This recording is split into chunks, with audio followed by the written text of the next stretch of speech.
Maaaring kuminsan yung alam mong mabuti, hindi mabuti sa Diyos. Hindi niya papayagan. Kasi para sa'yo mabuti. Pero sa kanya hindi eh. 14:12 ng Kawikaan. May daan na tila matuwid sa isang tao, ngunit ang dulo niyaon ay mga daan ng kamatayan. Meron daan para sa'yo matuwid, maganda, maayos. Ba't hindi pinayagan ng Diyos? Ang Diyos ang nakakaalam nung hindi mo alam eh. Kaya meron bang hindi pinapayagan ng Diyos na mabuting pagnanasa ng tao? Pagka talagang mabuti, papayagan ng Diyos kasi mabuti talaga eh. Mabuti sa Diyos. Pero kung mabuti lang sa'yo, sa isip mo, sa pakiramdam mo, hindi naman absoluto na mabuti, maaaring hindi payagan ng Diyos.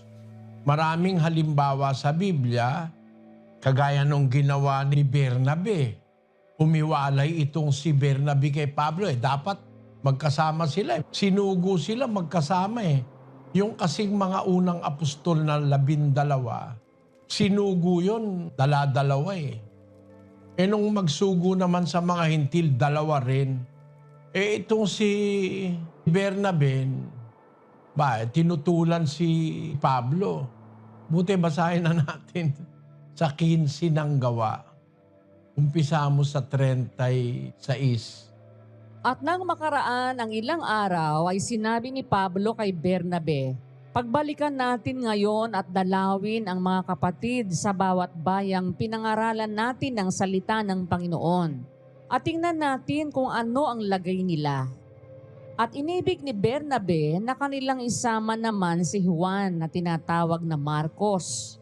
Tatapat hindi minagaling ni Pablo na isama nila ang humiwalay sa kanila mula sa Pampilya at hindi sumama sa kanila sa gawain.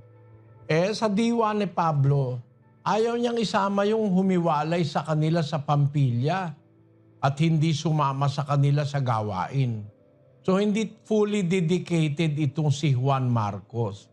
Ang nangyari, kung ayaw isama ni Pablo, nagkaroon sila ng pagtatalo sa 39. At nagkaroon ng pagtatalo, ano pat sila'y naghiwalay. At isinama ni Bernabe si Marcos at lumayag sa Chipre. Ang isinama ni Bernabe si Marcos, yung ayaw isama ni Pablo. At lumayag papuntang Chipre. Ang paniwala ni Bernabe, maganda yung gusto niyang gawin. Pero hindi approve ni Pablo yon. Lahat tayo nagkakaganon. Kuminsan, merong alam tayo na gusto natin ganon kasi yun ang mabuti para sa'yo. Pero makikiramdam ka kung ano ang kalooban ng Diyos. Ganon. Hindi absolute na kung mo alam mo maganda ang nasa mo, mabuti, tama ka na lahat. Hindi ganon. Sabi nga ni Pablo sa mga taga-Korinto, kung sino man sa inyo nag-iisip siya'y matalino, magpakamangmang siya upang lalo siyang dumunong. Meron kasing tao, ang tawag sa Ingles, self-conceited . Malaki ang tiwala sa sarili. Merong ganon. Nung araw kasi, may tiwala ako sa sarili ko eh. Nung nag-aaral ako, pati teacher ko, dinidiskusyon ko eh. Pero nung makakilala ako ng Biblia, inalis ko yun. Ang alam ko, mas mabuti yung sa Diyos. Pero meron mga tao, parang kung ano yung gusto niya, yun ang maipilit niya. Wala siyang pagpapahinuhod. Kung meron kang pag-ibig, magpapahinuhod ka sa gusto ng iba. Even to the extent sometimes na mali na yung tao, nagpapahinuhod ka, nagpapadaya ka, tinitiis mo ang kalikuan. Kasi meron talaga mga tao, mahirap baliin ang gusto. Akala niya siya lang lagi ang tama.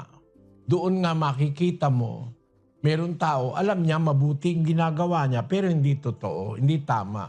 Kasi magpapakita ng resulta yon sa hinaharap, kung sino ang inaaprubahan ng Diyos. Kaya kung babasahin mo, sino ba ang kinasihan ng Diyos doon sa pagtatalo ni Pablo at saka ni Bernabe? Babasahin mo lang yung tuloy-tuloy yung kasaysayan, mahahatulan mo kung sino ang tama doon sa dalawang apostol. Ganon kapatid. Meron bang hindi pinapayagan ng Diyos na mabubuting pagnanasa ng tao? Pagka mabuti, alam ko, payagan Diyos doon pag absolutely na mabuti. Pero baka ang tingin mo mabuti, ang isip mo mabuti, ang damdamin mo mabuti yun. Eh, hindi naman pala absolutely na mabuti yun. Hindi papayagan ng Diyos yun kung tao ka ng Diyos. Pero kung hindi ka nagpapasakop sa Diyos, maaaring mangyari yung gusto mo na akala mo mabuti. Pero hindi mo alam yung palang dulo niya on daan ng kapahamakan.